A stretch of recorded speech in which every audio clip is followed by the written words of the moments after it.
तरफ बढ़ती हुई पार्टी दिखाई देगी क्या? ये भी तो सवाल है शिवम। ये दरअसल long term strategy, long term planning का हिस्सा है नीतीश कुमार का बिहार से एग्जिट और दिल्ली में एंट्री।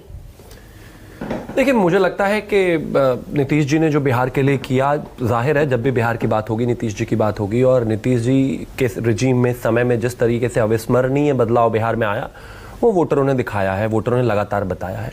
आप तमाम लोग इस बात पर हंस सकते हैं, लेकिन आपकी हार और आपके जो आंकड़े हैं वो बताते हैं आपको कि आप कहाँ हैं, जनता ने किसको पसंद किया, कैसे किया। लेकिन जहाँ तक लॉन्ग टर्म का विषय है, मुझे लगता है कि ये समय की अपनी अपनी योजनाएं होती हैं, और नीतीश जी के बारे में कोई ये कहे कि उनका तो ये निर्णय नहीं हो सकता, वो ऐसा नहीं कर सकते, तो मुझे लगता है कि फिर सबका अपना अपना सम्मान है, लेकिन मुझे लगता है कि फिर हमें अपनी राजनीतिक सोच को और इंप्रूव करने की आवश्यकता है। अगर आप ऐसा सोचते हैं कि 85 सीटों वाली पार्टी, जिस पार्टी के नेता हो नीतीश कुमार, इतने बड़े, और जिन्होंने अपने रहते रहते किस किस तरीके से चीज़ों को आगे बढ़ाया और देश के बड़े और मुखर नेता रहे, और आपको लगता है उनके दबाव में लिया जा सकता है, तो मैं मानता हूं फिर तो बात ही खत्म हो जाती है।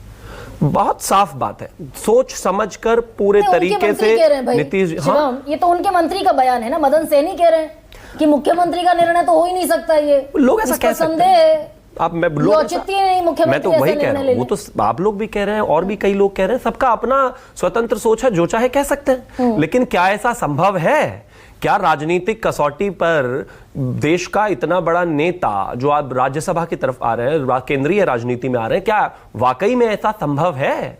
क्या वाकई में ऐसा हो सकता है कि एक व्यक्ति जिन्होंने तमाम उतार चढ़ाव के बाद जेडीयू से लगातार और गठबंधन से लगातार मुख्यमंत्री रहे, और जिन्हें एक समय, मतलब खास तौर पर इस बात को एक्सेप्ट करने में कोई बुराई नहीं है कि मुखर विरोधी के तौर पर भी हमारे देखा गया, लेकिन क्या वाकई उनको दबाया जा सकता है? मुझे लगता है कि ये उनके साथ एक तरह की बेईमानी है कि आप ये कह रहे हैं कि नीतीश कुमार जी को दबाया जा रहा है, उनका निर्णय नहीं। ये भी तो गले नहीं उतरता कि भाई जिस मुख्यमंत्री ने 3.5 महीने पहले अपने दम पर चुनाव लड़ा, पूरी ताकत झोंक दी, वो मुख्यमंत्री 3.5 महीने बाद कहे कि भाई अब जयराम जी की हम दिल्ली चले।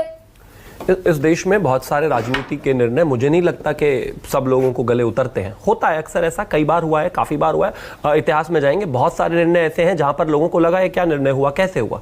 लेकिन जाहिर है जब दोनों पार्टियां, सभी नेता मिलकर बैठकर किसी कंसेंसस पर पहुंचे होंगे, कहीं पहुंचे होंगे, और उनको लगा होगा कि ये सबसे मुफीद और बेहतर कदम है, तो तभी वो कदम लिया जाता है। मैं नहीं मानता, और मुझे लगता है कि जो भी नीतीश कुमार जी को जानते हैं वो बिल्कुल इस बात को नहीं मानेंगे कि उनको दबाव में कौन लेगा भाई, बिल्कुल नहीं ले सकते।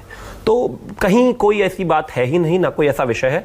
पर हाँ, केंद्र की राजनीति में आ रहे हैं, और जहां तक बात उनके इनपुट्स की है या फिर उनके तजुर्बे की है, भाई देखिए, मैं एक चीज कहना चाहता हूं कि अपर हाउस में पिछले कुछ समय से बहुत सारे ऐसे नेता आए जिन्होंने, मतलब वो टॉकेज से लेकर कहां कहां टिकट बेचे। मैं मानता हूं कि नीतीश जी का जो अनुभव है वो वाकई अपर हाउस के लिए या हाउस ऑफ एल्डर्स के लिए कहीं ना कहीं बहुत कामयाब चीज रहेगी आने वाले समय में। उनके तजुर्बे को बहुत फायदा मिलेगा। दरअसल ये नीतीश कुमार से ज्यादा बीजेपी की एम्बिशन, वो जो विजय कुमार सिन्हा, सुकेश कह रहे हैं, उनको बयान को ज्यादा तवज्जो देने की जरूरत नहीं है। अश्विनी चौबे कह चुके हैं, जेपी नड्डा कह चुके हैं, और ये दरअसल गोल गोल जलेबियां तली जाती रही पूरे चुनाव भर, और बीजेपी बाकायदा वाटर टेस्टिंग करती रही। भाई नीतीश कुमार के बगैर अगर चुनाव लड़ लिया जाए तो क्या सूरत हाल होगा। आखिर में आकर फिर बीजेपी को दरअसल नाना करते करते कहना पड़ा 25 से 30 फिर से नीतीश। तो ये आपकी डिबेट में अगर अतुल लौंडे पाटिल हैं, तो प्रियंका जी बैठी हैं, तो ये कौन सा किसी एनजीओ के सदस्य हैं, या फिर ये कौन सा यहाँ जो है चुनाव हारने अपनी पार्टी को घटाने आए हैं?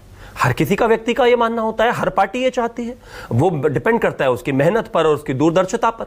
लोगों की प्रॉब्लम है वो अपने घर खानदान से बाहर नहीं निकल पाते, तो जाहिर है राज्य में बड़े कैसे बनेंगे और फिर देश में कैसे बनेंगे। हर पॉलिटिकल पार्टी चाहती है कि उनका विकास और होना भी चाहिए, और हर कोई चाहता है, लेकिन जाहिर है दबाव जनता के बीच में और अपने नेताओं से और गठबंधन से सामंजस्य बिठाएंगे तभी ये सब संभव है। अदरवाइज बाकी पार्टीज का क्या हाल है देख लीजिए। अच्छा।